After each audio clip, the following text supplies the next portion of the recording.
Anybody want to share how the video penetrated your heart? Don't be shy.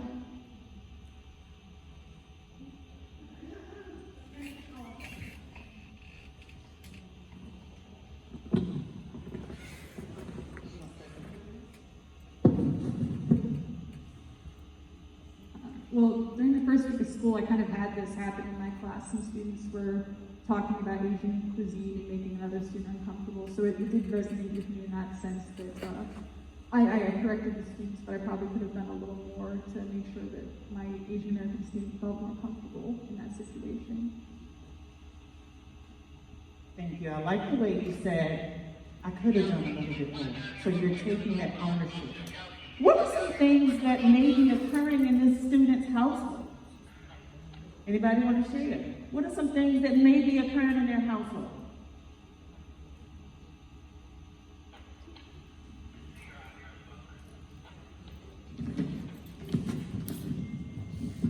Get my steps in with y'all today. Well, I can relate culturally. I know my parents would have given us instruction on how to handle ourselves if we come into a hostile situation. And also, you know, you have to nurse the hurt and wounds of your children who don't understand how they were attacked when it had nothing to do with them. So I could imagine those conversations, you know, that come up. So of course we know, just listening to the student, they have experience in with their history, their family has experience, they even have experience in the hallway. Next slide, please. So what is your equity inspiration? I want to hear, because I have one. So if you all can take your phones out and scan the QR code, and I want to know, what is your equity inspiration? For me, growing up with a single parent, I didn't have access, and I didn't have the opportunities that my now 5-year-old daughter has. I also experienced trauma as well as obstacles, and I had teachers who understood, but also had teachers who didn't understand.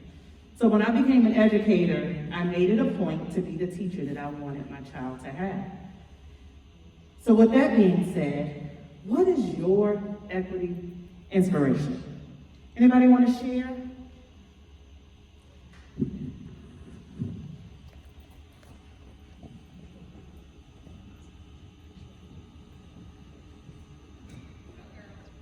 I got this. So my equity inspiration comes from actually not having teachers in the classroom that really reflected who I was. They usually just disregarded me and my feelings, so when I'm in my own classroom, I try to be equitable to all my students and allow them the platform to not only express themselves, but feel that they're in a safe space. All right, and I'm gonna take one more as I'm running. Y'all check on me tomorrow, okay? Check on my feet. Good afternoon. My equity inspiration is being the mother of three black males. And I know what it's like for them to be out just simply driving. And me having to have to talk with them about what they should do if they ever get pulled over. So I want to make sure that when kids are in my class or even just in the hallway that I'm treating them fairly, I'm treating them with respect, and I'm not judging them because of their race, their religion, or their ability. I love it. Anybody else want to share? You go.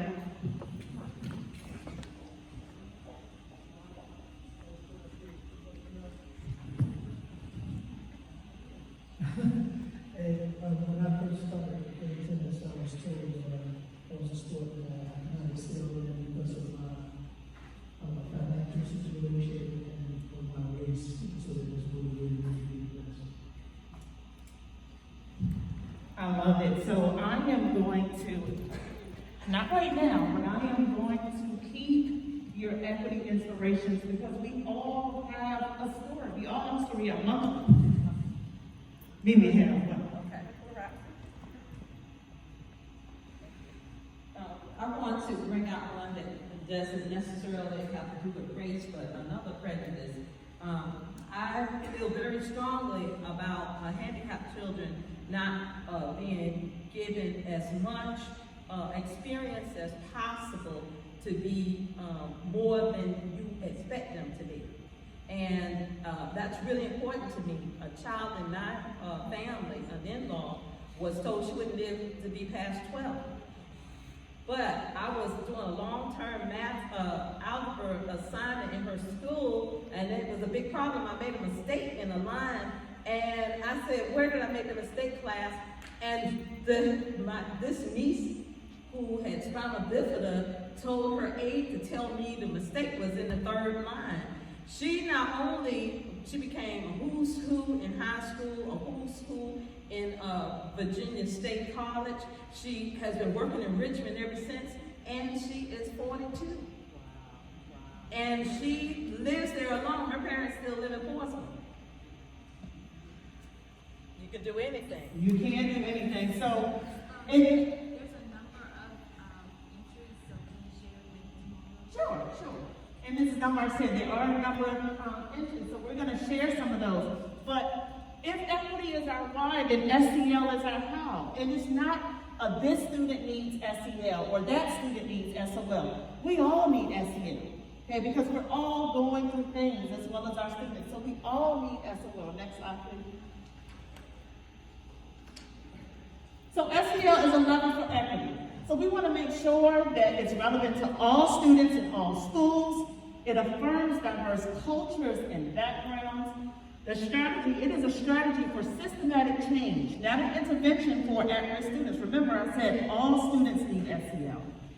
It uplifts students' voice, agency, and engagement. SEL also prioritizes adult learning and critical reflection of one's own social, emotional, and cultural competencies. And last but not least, it fosters authentic partnerships with students, families, and communities. Next slide, please. So, I asked this question at a training. Who was your favorite teacher and why? I can tell you that my favorite teacher, you all may have heard this before, was Miss Nancy Sayre. The first picture and the last picture are the pictures where we taught together. She was my sociology teacher, and she made a connection with me. The middle picture is a picture of us that we took last week. Miss Sayre now has dementia, and they told me that she had dementia this August, and she couldn't remember anything but the one person that she asked for. She said, "Where's T? Where's T Boney?" So I can tell you that because she built a relationship with me when I was 16 years old. Miss Sayre was at my wedding. She was at the birth of my child. And every 2 weeks, I make it a point to see her because she made an impact on my life. Now, I wasn't going to share this, but also in that training last year, I had one teacher who told me, and he's probably going to get me right now. He talked to me about a teacher who made an impact on his life. I happen to know that teacher. And I set up a Zoom meeting with Dr. Shabazz and this teacher, and it was a surprise. And his face literally brought tears to my eyes and ears. So I would like to know who was that teacher that impacted your life? And when they impacted your life, was it the content that they taught you? Or was it the relationships that they built? So who was that one person? I want to hear. Anybody want to share? Do I have one?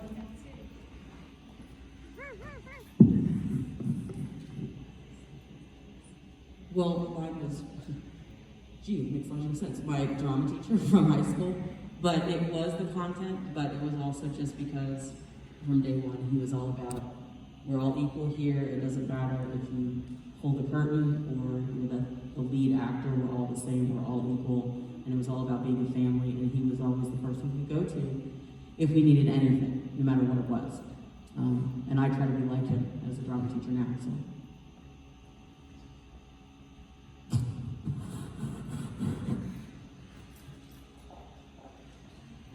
Sorry, I realize some of my former teachers are in the room. Sorry. But one of my very favorite teachers was Miss Mosier.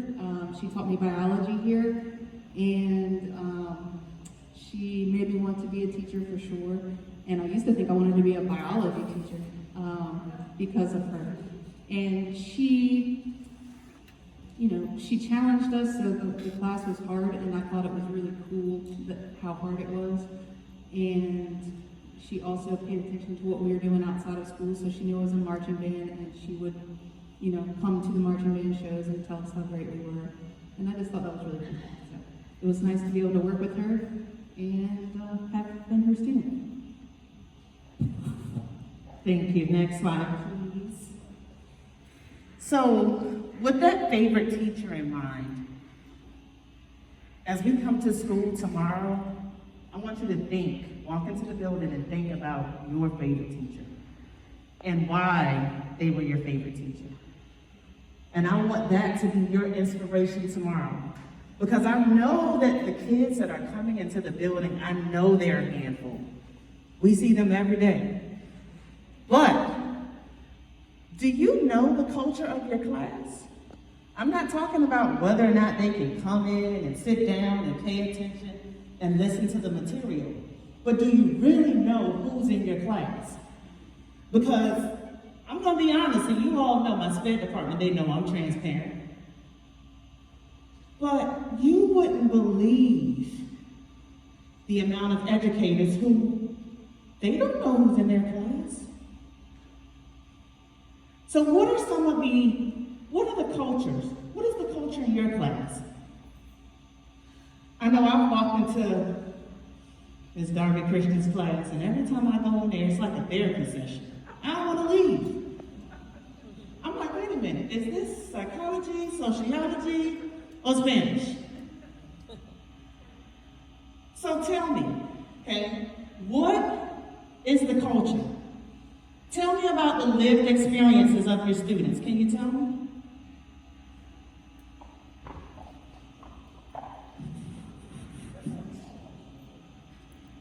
Check on me tomorrow. So in thinking about culture, you also have to think about not just race and ethnicity, but you've got poverty culture, you have sexual, what they align with, you have their own mental health issues that you have to think about and the culture of how that affects them. Are they adopted? I have a lot of students who are adopted in my classes, and we share that, so we talk about that a lot, and trying to make it so that your materials reflect what your students have experienced. Whether it's in history or English or Spanish, you can pick articles and stories that reflect with something recent or something from their class. Thank you, Ms. De Jesus. I can tell you about some of the culture that we have at Indian River High School. We have students who get picked on, get harassed, show up at kids' house, and the parents are outside saying, you better get it, and recording you. That's the culture. I can't do anything about it. You have students who don't have parents, living in another state. One of the students called his mom on her birthday in my office last year. Called his mom, was talking to his mother like she was one of his homeboys. And he was on his way back to his home state that summer. And he said, Mom, I need to make sure I got my gat on me. I got to make sure I have my guns in my office. And I said, hold on, wait a minute. You're 17 years old. He said, Miss Boney, that's the life that I live. And if I don't have it on me, I may not survive. And then I was transparent. I said, you don't have nothing on you now, do you? I'm just making sure. Because I'm a certified, I'm a reporter. Okay? So, you need to know the culture in your class. Because students are going through some experience that I can't even say I understand.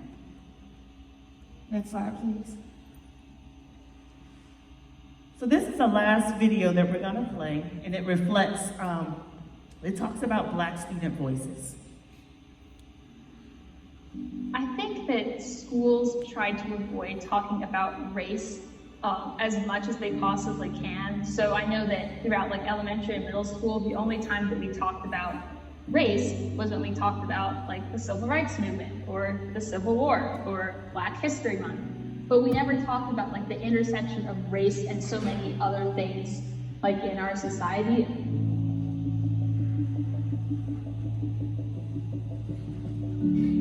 The only times we actually get to learn about Black history is when Black History Month it comes around. We don't talk about what goes on today in history. We don't talk about it in none of these classes. We're taught stuff that they want us to be learning. We're not seeing the successes of people who look like us. We're only seeing like the oppression, which is important to talk about, but it's also important for us to see like ourselves as people who can succeed, to know like I can do this and I'm worthy. How can you have a white perspective on more of a Black experience? So, and then only have 5 Black kids to talk about their Black experience if we're reading books about slavery or racism or anything about Black people. Because, and then it's just like assumed that Black people have like, they all have the same opinions. So it's more one-sided.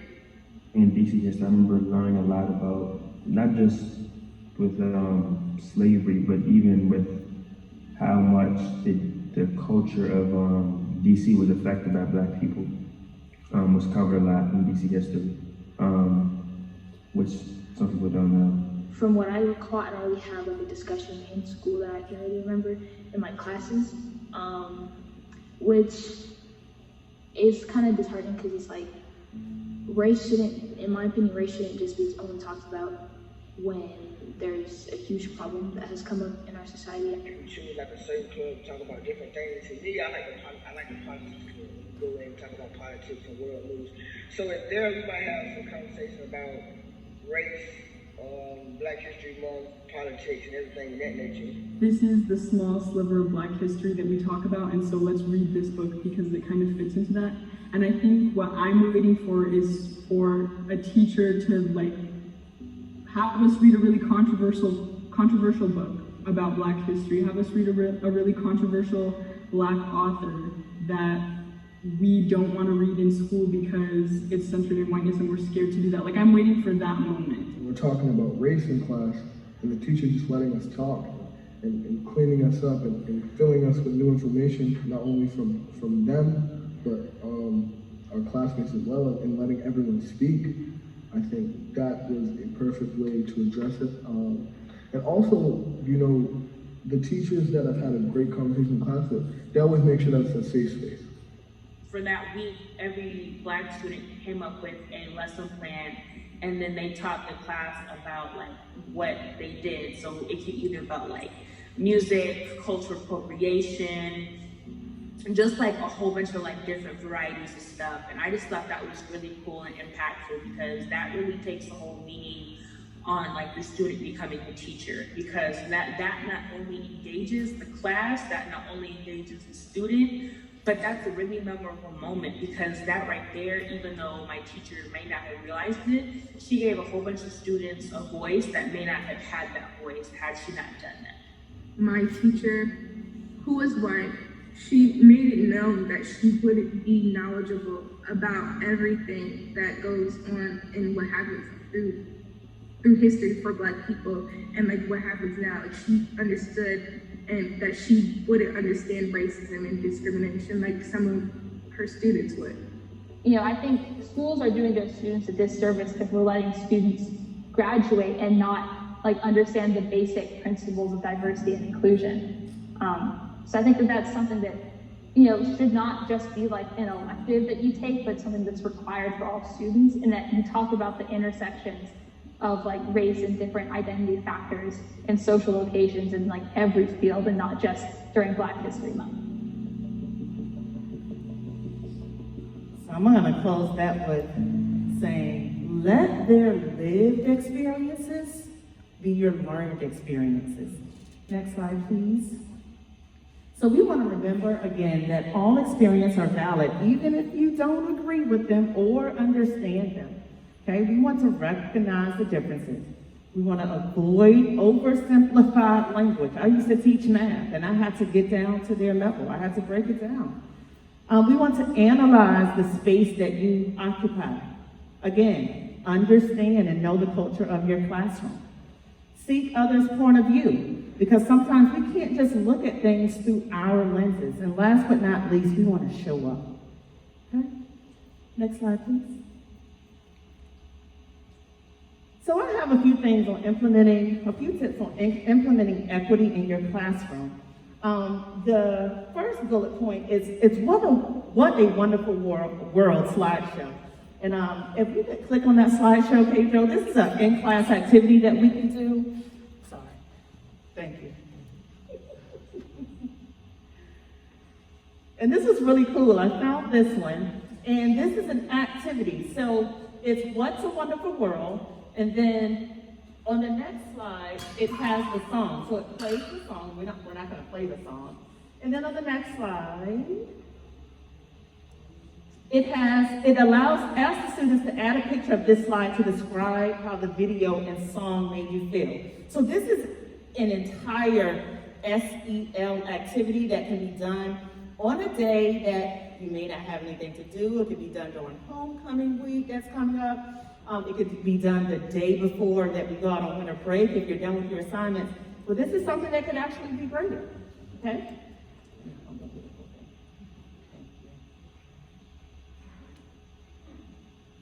And then the next bullet is SEL check-ins. So this is an entire, I think I'm on fire.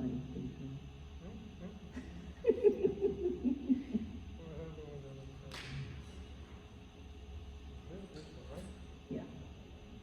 Did I do that Pedro? We're gonna blame Pedro, but the SEL check-ins, and I'll fix that link. It's a link that gives you ideas on how you can check in with your student.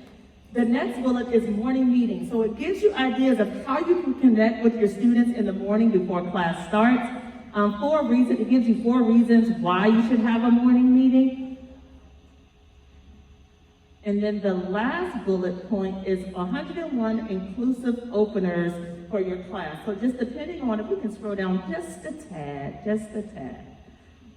All right, so depending on the needs of your students, and they have like different questions that you can ask in class. So this is a really good resource that you can use in your classroom to ask questions, SEL questions for your students. Thank you, Mr. Martinez, you're amazing. All right, so the Chesapeake Public Schools, they are urging our buildings to have equity councils for staff. So if you are interested in joining the Indian River High School Equity Council, please scan the QR code and upload your name into the Google form. That would be awesome.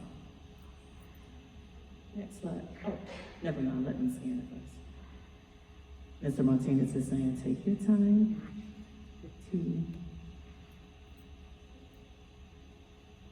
I don't see any. What?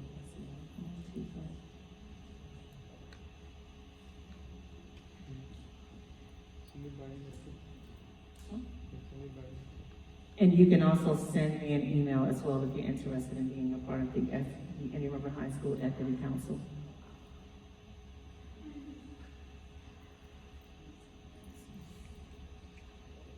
Right, so I'm gonna let our wonderful principal, Mrs. Dunbar, take over at this time. Thank you. And this PowerPoint will be uploaded to the staff site. So if you didn't have the opportunity to see the SEL check-ins or get the Wonderful World slideshow, it will be on the staff site. Thank you so much.